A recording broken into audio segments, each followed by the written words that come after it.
tal amigos? ¿Cómo están? Bienvenidos. Esto es Expediente Odebrecht, como siempre a través de Congreso Televisión.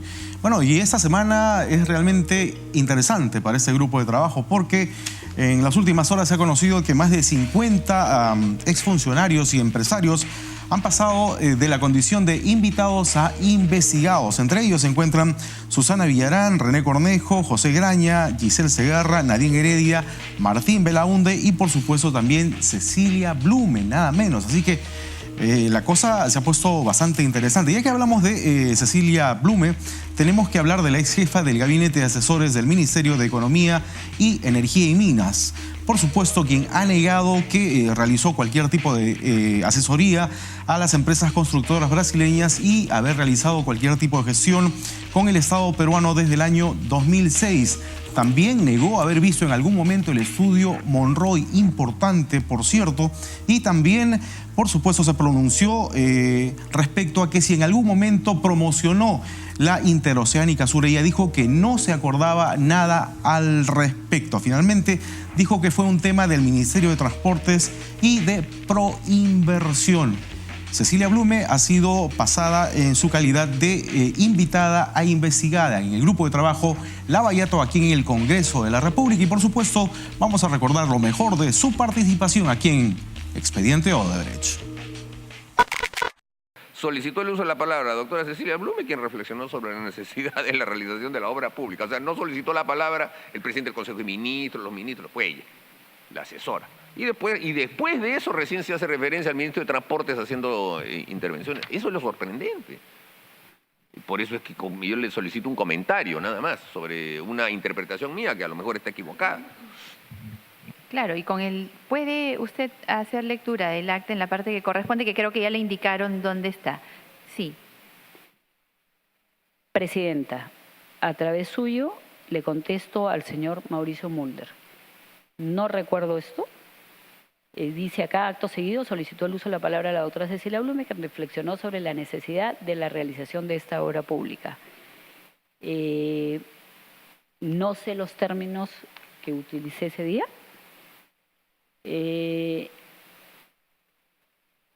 Y nunca había leído esta acta. Realmente no recuerdo. Entonces, no quisiera hablar más de lo que debo. No recuerdo. Sí, congresista Lleno Costa, sobre el punto, porque yo no había terminado. Congresista Castro, porque sí sobre el punto, ¿verdad? Luego congresista Becerril, sobre el punto. Sí, congresista Castro. Señora Cecilia Blume, por intermedio de la presidencia, usted está aquí justamente y tiene notoriedad. Y si se le pone en el acta no es por gusto. Usted debe recordarse, porque usted es jefe del Gabinete de Asesores del Ministerio de Economía y Finanzas. O sea, es jefe del Gabinete de Asesores. O sea, pueden haber N asesores, pero ¿quién es el jefe del Gabinete de Asesores quien toma el uso de la palabra en representación supuestamente, ¿no? Es lo lógico y tiene que acordarse en primer lugar. En segundo lugar, es directa la vinculación de Proinversión y todo lo que hay ahí atrás con el Ministerio de Economía y Finanzas.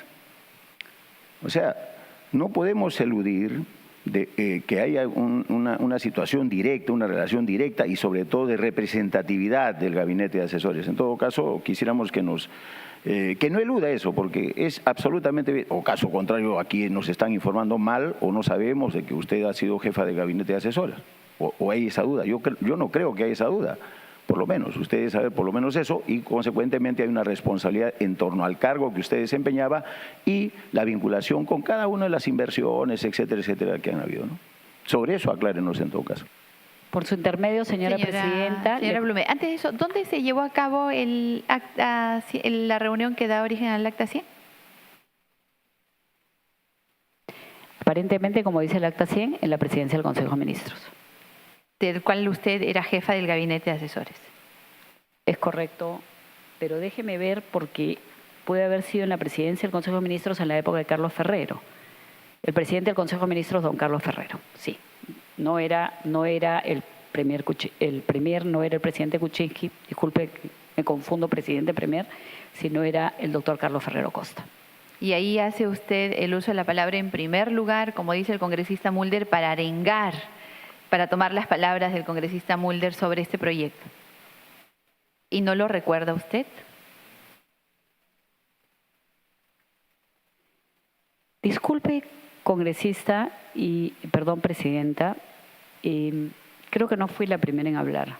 Estoy tratando de leer esta acta que no tenía a la mano y dice, para tratar, acto seguido se procedió a tratar a cada uno de los temas del orden en términos siguientes. Modificación de base del concurso del proyecto Corredor Vial Interoceánico Sur Perú-Brasil.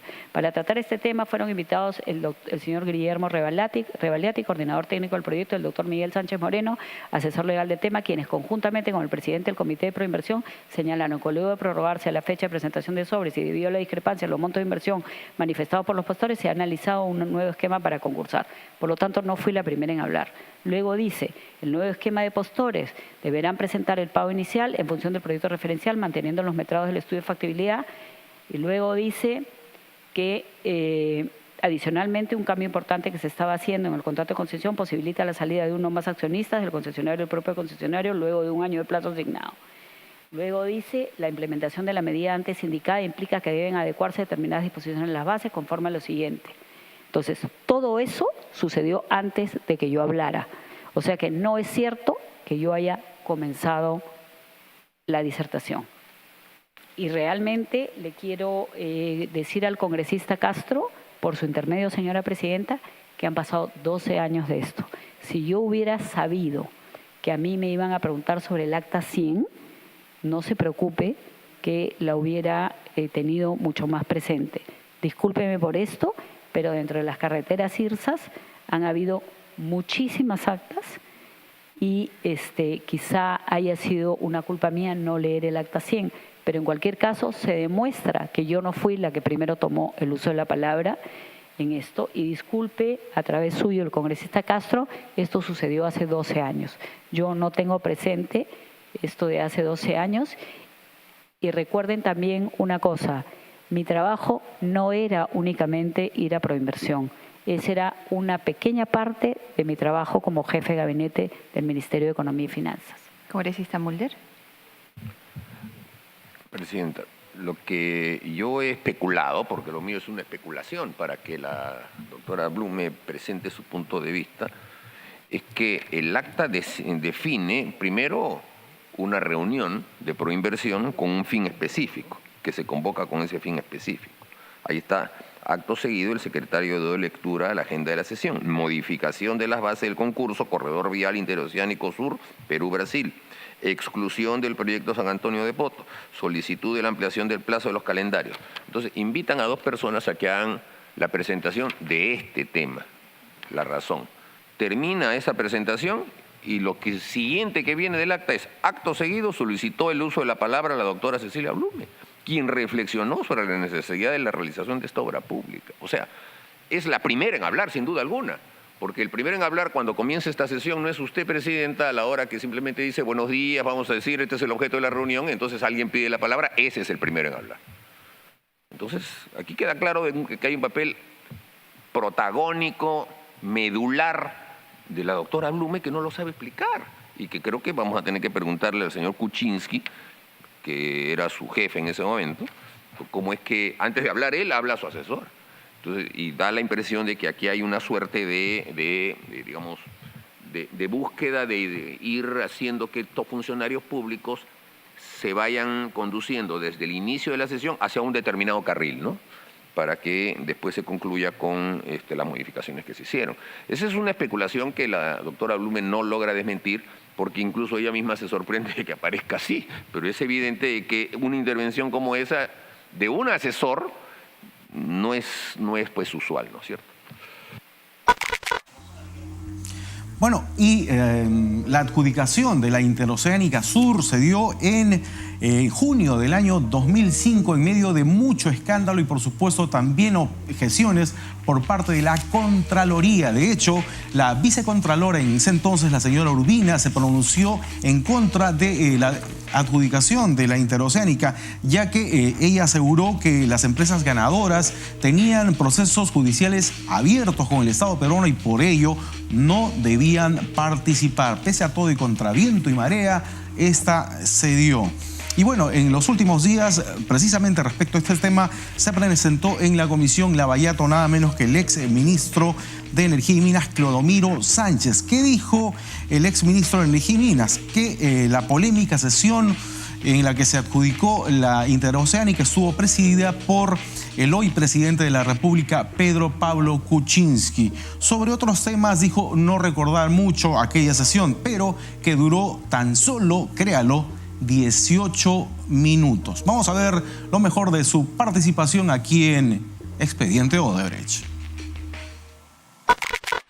Dos exministros del gobierno de Alejandro Toledo comparecieron ante la comisión Lavallato para responder por su participación en el proceso de entrega en concesión de la Interoceánica Sur. Se trata del ex jefe del gabinete Carlos Ferrero y el exministro de Energía Clodomiro Sánchez.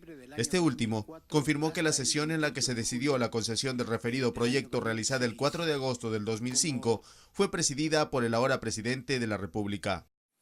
¿Quién condujo esta reunión? Bueno, que yo recuerde, llegamos al Ministerio de Economía y Finanzas, lugar donde se llevaba adelante las reuniones del Consejo Directivo, y entiendo yo que estuvo ahí presidiendo el Consejo Directivo el actual presidente de la República, el ministro de Economía y Finanzas, el presidente de Proinversión. Y ese día estuvimos prácticamente todos los ministros miembros del Consejo Directivo, ¿no? O sea, esta sesión la condujo el señor Pedro Pablo Kuczynski. Claro. La presidenta de la comisión, Rosa Bartra, llamó la atención en que esta reunión fue breve. ¿Realmente pasó todo eso en 18 minutos? Díganos, ¿qué persona dirigió tan diligentemente esta reunión para hacerla tan eficiente y cumplir todo lo que acabamos de describir, repito, en 18 minutos?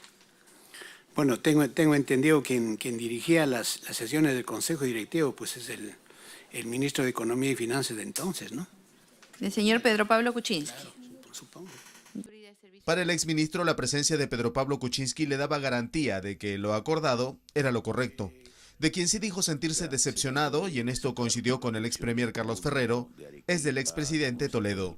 Estamos viniendo aquí de alguna manera debido a la actuación, pues, indigna, desleal de quien fue presidente de la República en el periodo 2001 y 2006. Condeno enérgicamente la actitud y repudio igualmente la conducta del señor Toledo, expresidente, quien, habiendo recibido la confianza del pueblo, actuó pues de una manera incorrecta. Yo como congresista y como ex premier lamento lo ocurrido. Me siento defraudado por el presidente. Creo que hemos sufrido un daño moral todos los que estuvimos cerca de él. Sin embargo, no pienso que el aumento de precios se deba, no tengo pruebas de que se deba a una coima. Puede ser, pero mientras no haya sentencia, eso no estará aprobado. Ambos justificaron su decisión de aprobar la entrega en concesión de la Interoceánica y negaron presiones políticas para ello. Para Ferrero Costa, la presión vino de los pueblos del sur, que según él, necesitaban de la carretera. Llegamos al Ministerio de Economía y Finanzas, lugar donde se llevaba adelante las reuniones del Consejo Directivo, y entiendo yo que estuvo ahí presidiendo el Consejo Directivo el actual presidente de la República, el ministro de Economía y Finanzas, el presidente de Proinversión. Y ese día estuvimos prácticamente todos los ministros miembros del Consejo Directivo, ¿no? O sea, esta sesión la condujo el señor Pedro Pablo Kuczynski. Claro, conjunto, pero además él la conducía siempre, ¿no? Él las conducía siempre. Claro, presidente pero en el caso específico de esta sesión, ¿fue Pedro Pablo Kuczynski el que condujo esta sesión? Entiendo que sí. ¿Él también absolvía las dudas que alguien tuviera? ¿Respondía a las preguntas si es que se presentaron? Bueno, ese día, una vez abierta la sesión, pues intervino el director ejecutivo de Proinversión, René Cornejo, para informar los pormenores que se habían presentado en la mañana en el Comité de Infraestructura, que efectivamente se habían recibido una carta de la vicecontralora de la República, cuestionando la participación de de Odebrecht y otras empresas porque habían supuestamente juicios con el Estado, ¿no? Y que ellos habían tomado la decisión de, o sea, me refiero al Comité de Infraestructura, de solicitar pues la opinión legal de tanto de la gerencia legal de Proinversión como de un abogado especialista, ¿no? Que en este caso fue el doctor Monroy. ¿Eso lo explicó también el actual presidente? No recuerdo. Pero eso lo dijo, o sea, lo expuso el señor Cornejo, claro, lo expuso el señor Cornejo. Sí. Y se debatió eso y bueno, dijimos hay que esperar pues los resultados de ese pedido de opinión para tomar más tarde una decisión.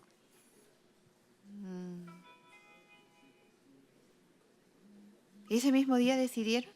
¿Perdón? Ese mismo día decidieron no acoger la observación de la Contraloría y acoger más bien los informes legales de Juan Monroy y Velarde Zapater. Sí, así es. ¿Conocía usted las bases del concurso de la entrega en concesión de la Interoceánica?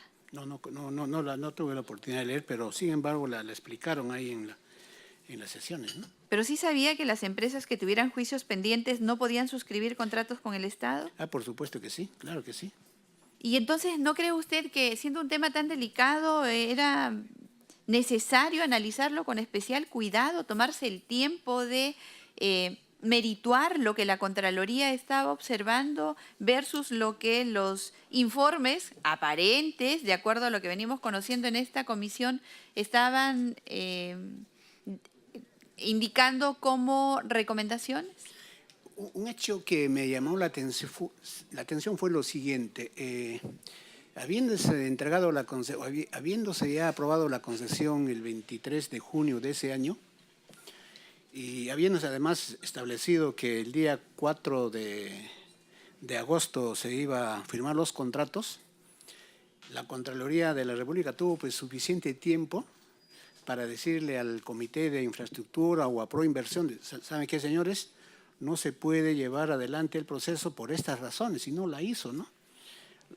¿No lo hizo? No, claro, lo hizo a la hora 1:10, faltando pocas horas para la firma del contrato.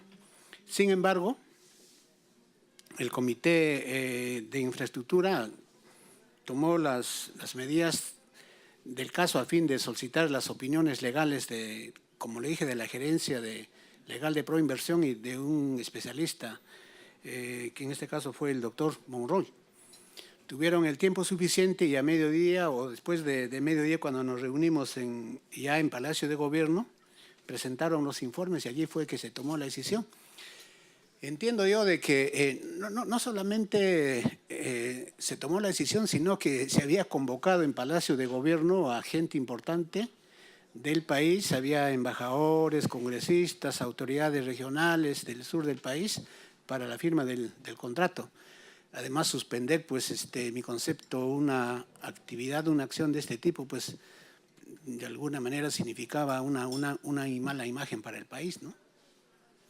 ¿Cree usted además, que la legalidad, que vigilar que todo esté normativamente correcto puede superponerse al hecho de que autoridades estuvieran presentes para expectar la firma de una concesión? Pero los informes legales avalaron de alguna manera la decisión, no solamente los de ese momento, los que después llegaron, ratificaron que era perfectamente legal seguir adelante con el proceso, ¿no? ¿Usted leyó los informes legales? ¿Los vio? En ambos casos lo leyeron en el Consejo Directivo. ¿En ese momento? Sí, en ese momento lo leyeron. Porque la opinión que se pidió fue... ¿Quién lo leyó? En la mañana. Lo leyó, entiendo, el señor Sergio Bravo, que fue quien recibió la opinión legal del doctor Monroy. De acuerdo a lo consignado en el acta de la sesión 109, la segunda parte de la sesión del Consejo, en la cual se debía determinar si se continuaba o no con la suscripción del contrato de concesión del proyecto Interoceánica, señor Sánchez, usted lo debe recordar, solo fue realizada en 18 minutos. En ese tiempo, los integrantes del Consejo debieron tomar conocimiento de los alcances del informe legal de Proinversión, del informe legal del estudio Monroy Gálvez, discutir sus alcances, absolver los cuestionamientos, tomar la decisión, comunicarla al comité. ¿Realmente pasó todo eso en 18 minutos? Díganos, ¿qué persona dirigió tan diligentemente esta reunión para hacerla tan eficiente y cumplir todo lo que acabamos de describir, repito, en 18 minutos? Bueno, tengo entendido quien dirigía las sesiones del Consejo Directivo, pues es el ministro de Economía y Finanzas de entonces, ¿no? El señor Pedro Pablo Kuczynski. Una presentación sin duda importante, la del exministro Clodomiro Sánchez. Y bueno, en Lavallato Internacional tenemos mucho que comentar. Aquí cerca, nomás en Ecuador, el vicepresidente, nada menos que de ese país, fue apresado en los últimos días sospechoso de corrupción precisamente por Odebrecht. Él es acusado de pertenecer a una red de sobornos que la constructora brasileña, por supuesto, entregó a cambio de jugosos contratos, por supuesto, con Odebrecht y también la empresa OAS. Vamos a ver esta y otras informaciones en el resumen de Lavallato Internacional. La Corte Nacional de Justicia de Ecuador dictó hoy prisión preventiva para el vicepresidente del país, Jorge Glass, tras considerar justificada una petición de la Fiscalía General en ese sentido, por su presunta implicación en la trama de sobornos de la constructora Odebrecht. La medida impuesta por el juez Miguel Jurado ha sido también aplicada al tío del vicepresidente, Ricardo Rivera, por el mismo delito de presunta asociación ilícita y a raíz de nuevas pruebas expuestas por los fiscales. La solicitud de esta medida fue hecha por el fiscal general Carlos Vaca Mancheno, quien asegura que la decisión está dentro de los parámetros legales. Lo que ha establecido el juez con relación a la prisión preventiva de los dos procesados, del ingeniero Glass y del señor Rivera, es una decisión que se funda en los elementos de convicción y en las evidencias que se han recabado a lo largo de esta investigación. La medida contra el vicepresidente, que se encuentra en estos momentos en su casa de Guayaquil, es inmediata e incluye las peticiones de prohibir la enajenación de bienes y el congelamiento de cuentas bancarias. A través de su Twitter, Glass respondió inmediatamente que se le ha impuesto la prisión preventiva sin pruebas y con indicios forjados, y destacó que acata bajo protesta lo que considera un infame atropello. La crisis política en Brasil dio el sábado un nuevo giro con el arresto de un hombre de confianza del presidente Michel Temer. El exdiputado Rodrigo Rocha Loures fue encarcelado por orden del juez Edson Fachin a cargo de la operación Lavallato sobre la red de sobornos en Petrobras. Rocha Loures había sido filmado en marzo cargando una maleta con 500.000 reales, unos $150.000, que de acuerdo con delaciones de ex ejecutivos del gigante del grupo cárnico JBS, correspondían al pago de sobornos.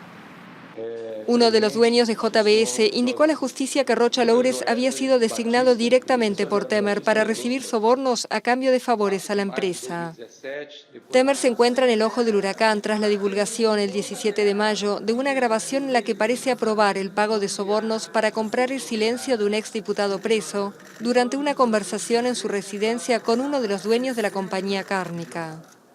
El caso valió la apertura de una investigación contra Temer y Rocha Loures por corrupción pasiva, obstrucción a la justicia y organización criminal. Según la prensa, Rocha Loures podría asestar un tiro de gracia al debilitado mandatario si llega a un acuerdo con la justicia a cambio de una reducción de pena. El episodio se produce a pocos días de la apertura, el martes 6, de un juicio en la Corte Electoral por abuso de poder y financiación ilegal de la campaña de 2014 que podría costarle el cargo a Temer. Foco en Julio De Vido y en el equipo del Ministerio de Planificación durante el gobierno del kirchnerismo, porque fueron ellos quienes manejaron la obra pública y los contratos con Odebrecht, algunos contratos de obras terminadas, gasoductos, el acuerdo por la ampliación de Empalana Las Palmas en AISA y lo más polémico, lo más reciente que aún no ha concluido, que es el soterramiento del Sarmiento. Pero la figura de De Vido sigue apareciendo y ahora con mayor nitidez cada vez que se acerca y hay mayor información que surge de aquellos funcionarios ejecutivos de la empresa Odebrecht que, acogiéndose al sistema de delación premiada, han avanzado en revelar cómo fue el mecanismo de pago de coimas. Esto es una investigación que Hugo Alconada-Mon publicó en La Nación de hoy y que sostiene justamente esto, que fondos girados a cuentas de Jorge Corcho Rodríguez fueron destinadas al pago de coimas a funcionarios del Ministerio de Planificación. Lo que asombra y mucho. Interesante sin duda la emisión de hoy de Lavallato, tanto internacional como local. Las presentaciones han sido sin duda decisivas, tanto de Cecilia Blume como del ex ministro de Energía y Minas, Clodomiro Sánchez. A propósito, también la información aparecía en las últimas horas respecto a estas 50 personas, exfuncionarios y por supuesto empresarios que han sido cambiados de posición de invitados en condición, han sido pasados a investigados, entre Susana Villarán, René Cornejo, Cecilia Blume, José Graña, Giselle Segarra, Nadine Heredia y Martín Belaunde. Y en el ámbito internacional, la detención de Jorge Glass, vicepresidente del Ecuador, por supuesto apresado en las últimas horas, acusado de también pertenecer a la red de sobornos de Odebrecht. Bien amigos, hasta aquí una emisión más de Expediente Odebrecht, como siempre, a través de Congreso Televisión. Nos vemos pronto con más de este escándalo que remece a más de 12 países en todo el planeta. Que estén bien. Hasta la próxima.